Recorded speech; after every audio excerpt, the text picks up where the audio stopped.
आज की वीडियो बहुत इंपॉर्टेंट है क्योंकि बहुत सारे छोटे बच्चों के साथ इस मौसम में, बरसात के मौसम में देखा जाता है कि उनको कान दर्द की समस्याएं अक्सर लगी रहती है। तो ये कान दर्द की समस्या कैसे हो जाती है, क्योंकि कई बार इस मौसम में पनपे हुए जो इन्फेक्शन होते हैं वो बहुत बड़ा कारण होती हैं, लेकिन उसके साथ ही साथ कुछ और भी कारण है और उसका निवारण कैसे है, सबके बारे में आज इस वीडियो में डिस्कशन क्या है। वीडियो काफ़ी इन्फॉर्मेटिव है, प्लीज़ शुरू से लेकर लास्ट तक ज़रूर देखिएगा। नमस्कार दोस्तों, मेरा नाम हर्षिता वर्मा है और आपका मेरे channel twins my world baby care पे बहुत बहुत स्वागत है।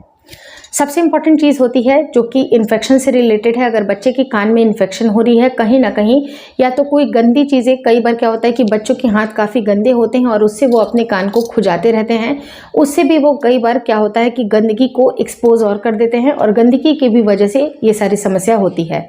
दूसरी चीज़ क्या होती है कि बच्चों के कानों में जो ईयर वैक्स होते हैं वो अगर बहुत ज़्यादा भर जाते हैं या उसकी साफ़ सफाई नहीं की गई, तब भी बच्चे को एक टाइम पे दर्द होना स्टार्ट हो जाता है।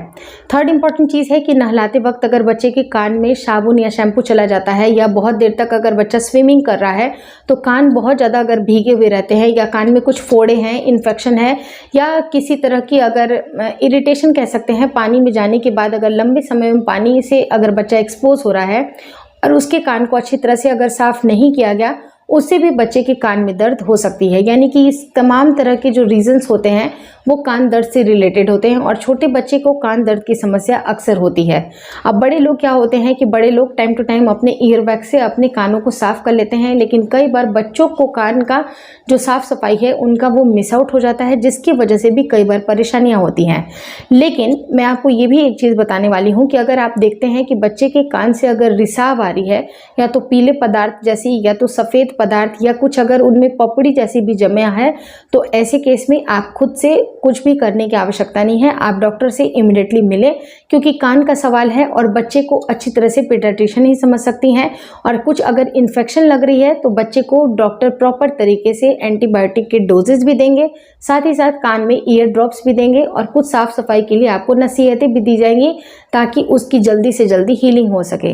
लेकिन अगर किसी तरह का रिसाव नहीं है, अगर दर्द है या फिर बच्चे को इचिंग हो रही है, ईयर वैक्स से परेशानी हो रही है, तो ऐसे केस में आप एक उपाय कर सकते हैं कि आप सबसे पहले बच्चे को गर्म सिकाई करना शुरू कर दें। अब गर्म सिकाई कैसे हो सकती है, तो गर्म सिकाई बिल्कुल इजी तरीका है। आप कोई भी कपड़ा लीजिए, उसको अच्छी तरह से अगर गर्म पानी में निचोड़ के डालना चाहते हैं तो उसको डाल लीजिए और निचोड़ करके उसकी गर्माहट कान के पीछे तरफ से भी आप कर सकते हैं।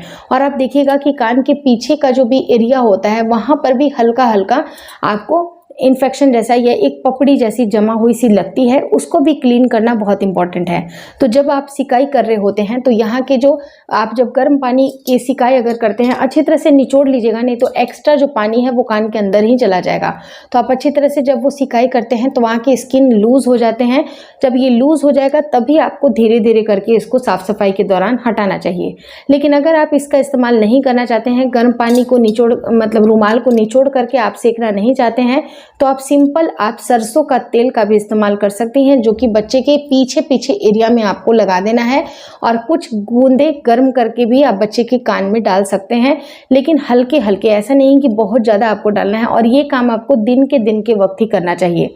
अब दिन के वक्त करने का क्या रीज़न होता है कि अगर किसी तरह की इन्फेक्शन अगर लगती है कि और भी ज़्यादा बढ़ गई है, या साफ़ सफाई के दौरान अगर बच्चे को ज़्यादा तकलीफ होती है, तो इमीडिएटली आपके पास समय होता है कि आप अपने पीडियाट्रिशियन से उसी दिन आप मिल सके। लेकिन अगर रात के वक्त अगर आप ये सारी चीज़ें कर रहे हैं क्लीनिंग के दौरान, अगर बच्चे को ज़्यादा तकलीफ हो गई तो उस टाइम पे आप कुछ नहीं कर सकते हैं।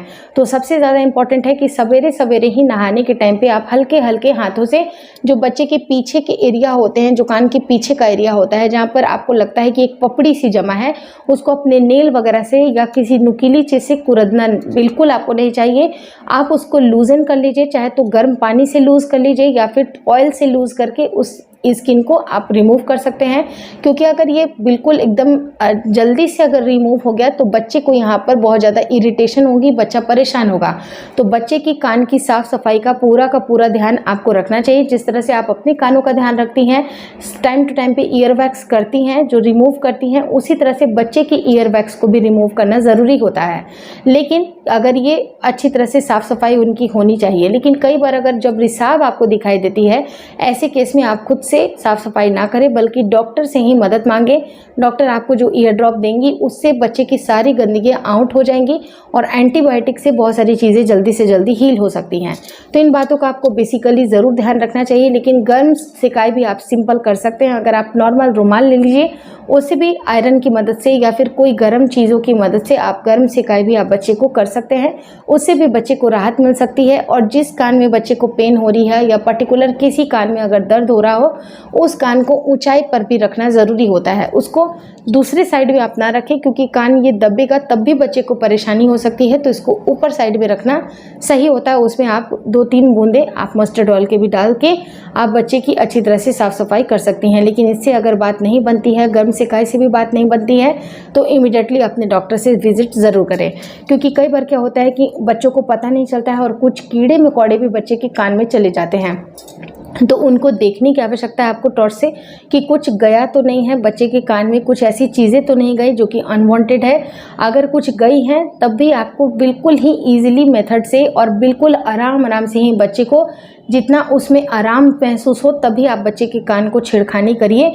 लेकिन ध्यान रखिए कि साफ़ करते वक्त आप बच्चे के अंदरूनी कान में बहुत ज़्यादा हीट नहीं करेंगे, क्योंकि साफ़ सफाई के दौरान अगर आप नुकीली चीज़ों से बच्चों की ईयर वैक्स निकलते हैं, उससे भी बच्चे के कान के पर्दे में इन्फेक्शन हो सकता है, कान के पर्दे भी फट सकते हैं। तो इन बातों का ध्यान रखना ज़रूरी है कि बहुत डीप पेनिट्रेशन आपको नहीं करना है।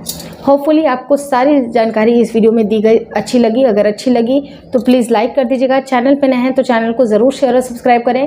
और मुझे इंस्टाग्राम पे और फेसबुक का जो मेरा पेज है उसको लाइक और शेयर करना बिल्कुल ना भूलें। Thank you so much for watching twins my world.